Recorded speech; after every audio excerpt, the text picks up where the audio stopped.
Yes, next in the series is main objective of assertive nationalist.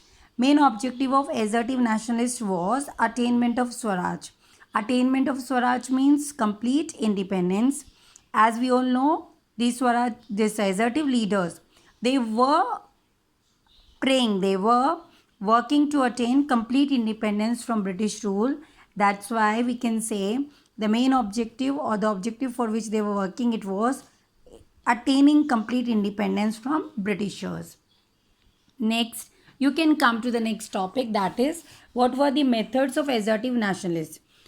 In the last chapter, I told you what were the methods used by early nationalists.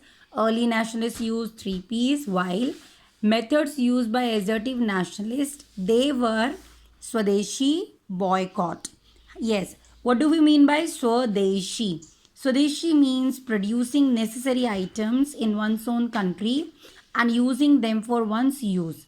Means whatever we need, whatever we want, that should be produced by our country only, and we are not going to make use of the goods which are prepared, which are distributed, which are transported from some foreign land, from some foreign country.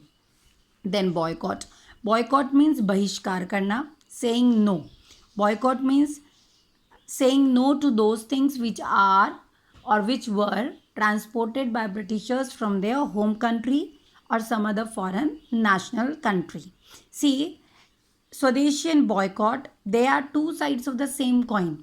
If you will adopt Swadeshi, automatically you have to boycott the things provided by the other country or bought from foreign countries. So we say Swadeshi and boycott if you want to adopt, or if this was the strategy of assertive nationalist leaders, that then automatically they were supposed to adopt the things which were prepared, which were made in the country, and they were supposed to say no to all the imported goods, to all those goods which were transported from some other national country. Now you can come to the next one. What was the another method? The another method was national education. Yes, I told you about this also. Earlier I told you that Britishers, they have started establishing English medium schools.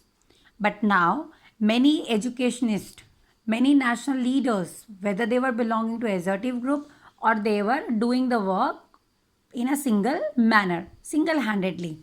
All of these, they wanted to establish more and more schools where education can be provided on the basis of the system which was prevailing in India, though they included English as a subject, but it was not compulsory to provide education related to English language only.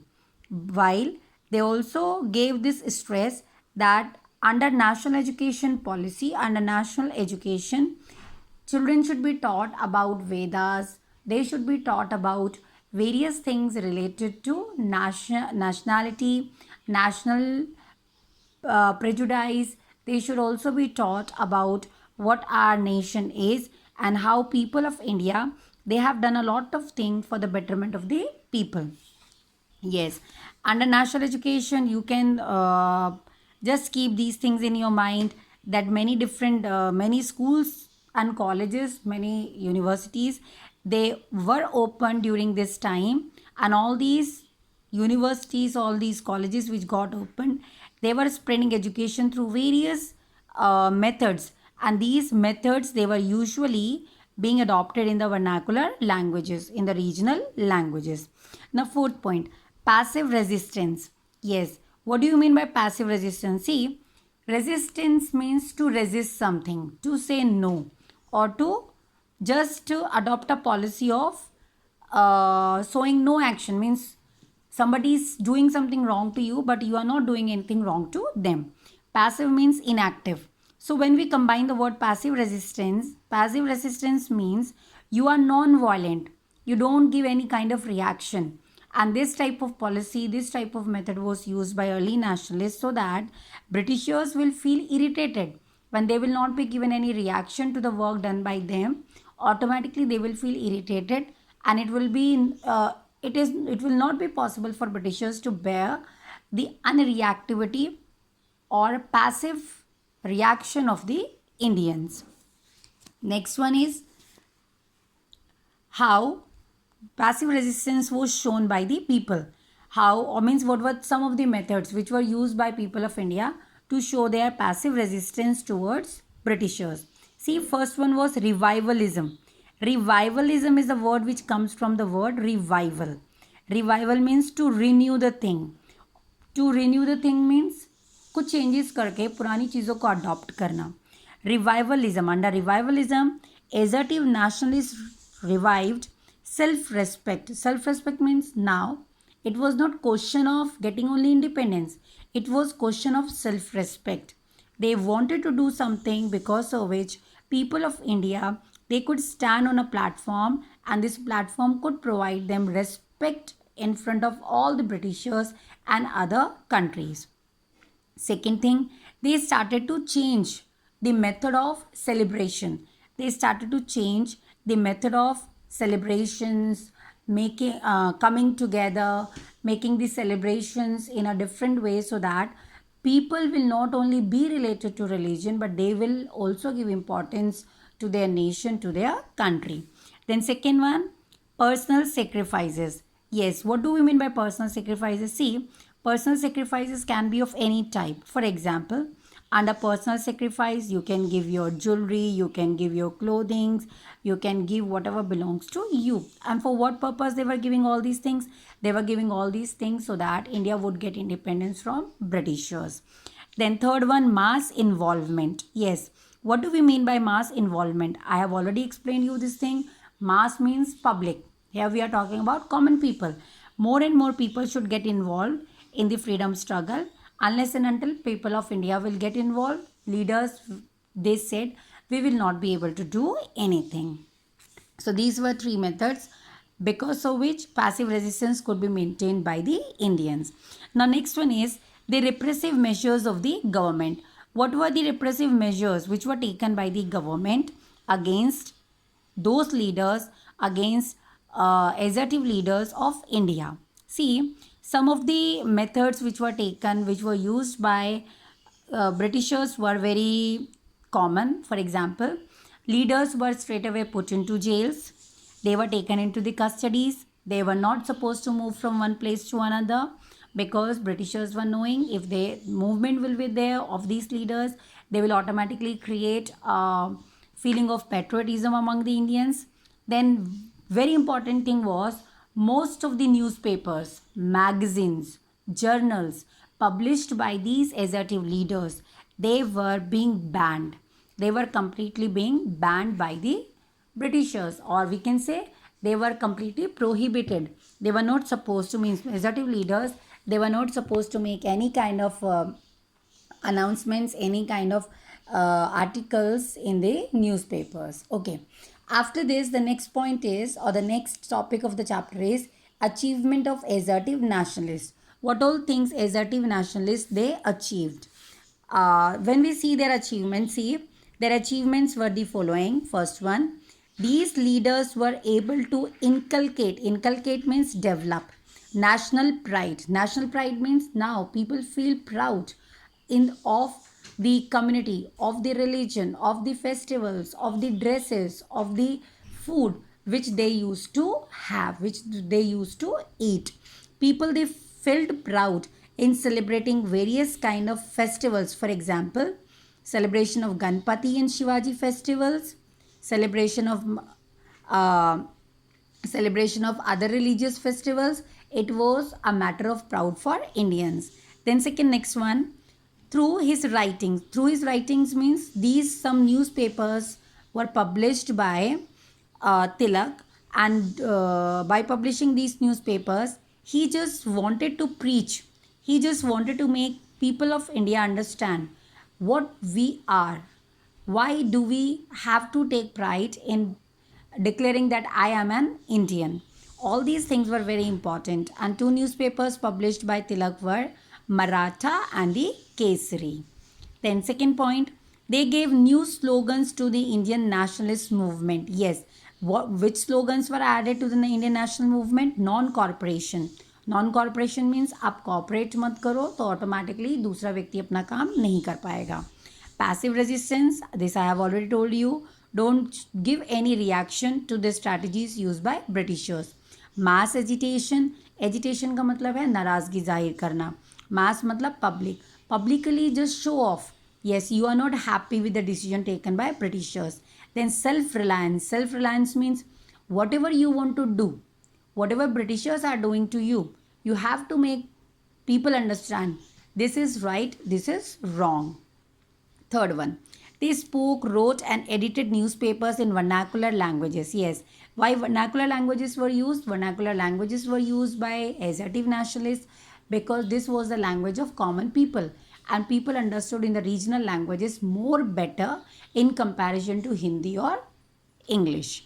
Then fourth one, through their writings and speeches, they infused in the Indians the spirit of active nationalism. Yes, automatically this will happen when leaders will speak, when leaders will give speeches. They spoke in such a way, in such a manner that people, they used to feel proud. They used to develop feeling of nationalism in their heart. Then fifth point, self-reliance was promoted by setting up Swadeshi stores. Yes, because as I told you, Swadeshi and boycott was adopted. So for making use of Swadeshi things, for making use of the things which were prepared in the India, and in order to sell them, in order to make them available to the people, different kind of Swadeshi stores were established by Indians. They were set up by Indians. Then, sixth point, they declared that what India needed was total freedom from foreign rule. Yes, this also I told you, this was the main objective. They wanted to have complete independence. They don't wanted to have they don't wanted to rely on Britishers on any other matter.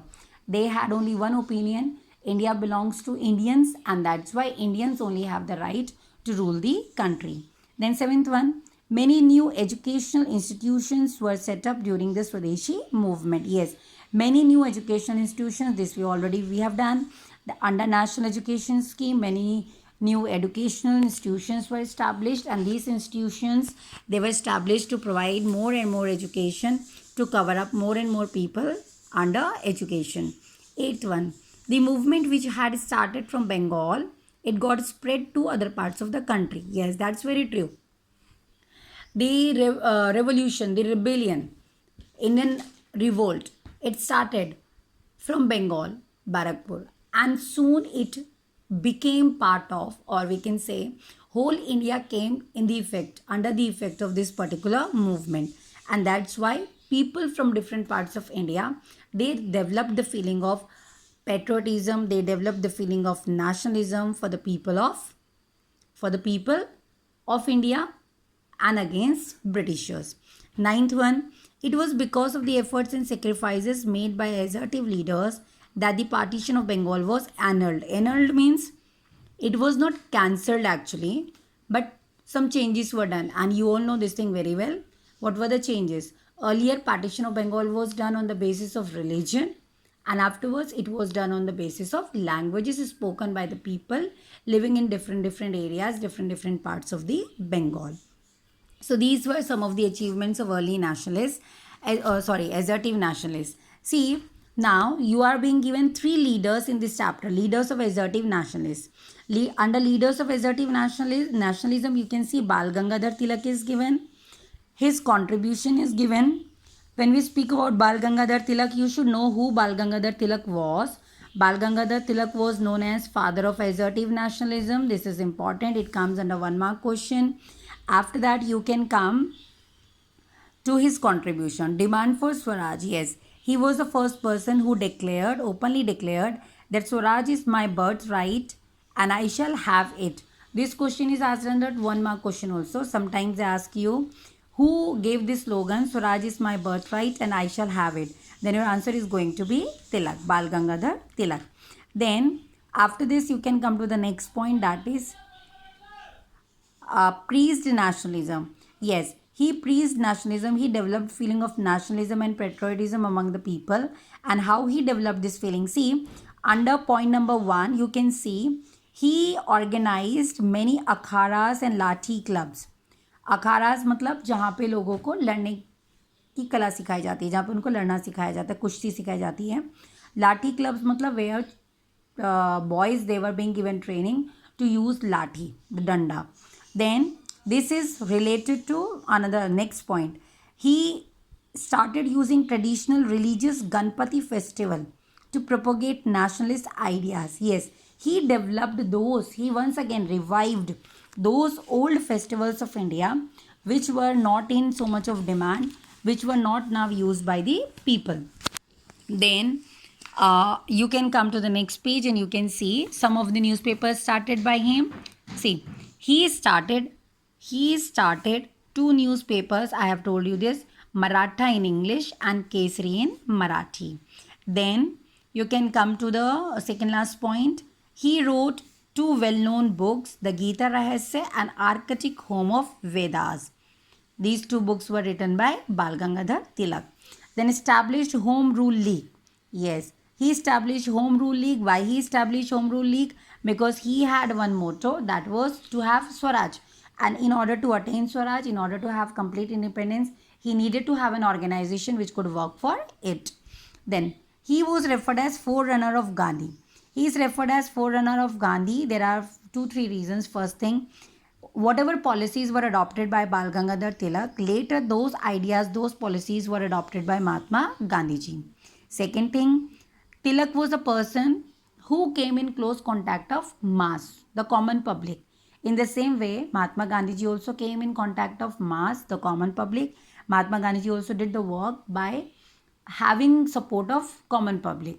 That's why we can say that these two people, they had same kind of ideology, but as Bal Gangadhar Tilak, he came many years before Mahatma Gandhiji. That's why he is referred as forerunner of Gandhi.